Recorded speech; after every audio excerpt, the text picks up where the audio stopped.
Good morning বন্ধুরা, দেখো আজকে একদম আর্লি ইন দ্য মর্নিং আমি পুজোটা করে নিয়েছি। কারণ পুজো কমপ্লিট থাকলে সব থেকে মনে শান্তি অনুভব করা যায়, তখন সারা দিনের কাজটা বেশ এনার্জি সহকারে করা যায়। তাই আমি আগেই পুজো করে নিলাম, তারপরে এবার রান্না বান্না সমস্ত কিছু স্টার্ট করব। পুজো করে নিয়েছি, আর কৃষ্ণর একটু জপ নাম করে নেব, গুরু নাম করে নেব।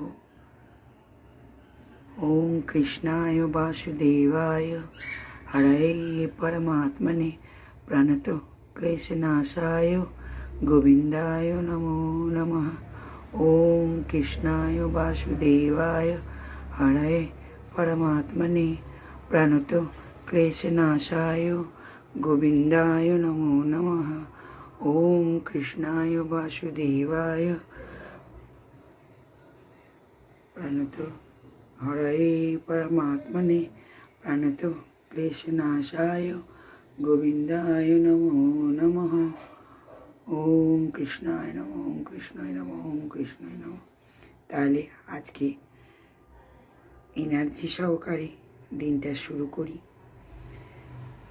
ঠাকুরের সাধনা হচ্ছে একটা পাওয়ার, একটা এনার্জি। সেই এনার্জি সহকারেই দিনটা শুরু করতে চাই। জীবনের মাঝারে বহু ঝড় ঝামেলা থাকবেই, সারাদিনে বহু ঝামেলা ঝড় থাকবেই। সবকে ভুলে গিয়ে হাসি মুখে সব কিছু করে যাওয়াটাই তো হচ্ছে জীবন। দেখো আমার গপুকে কি সুন্দর লাগছে।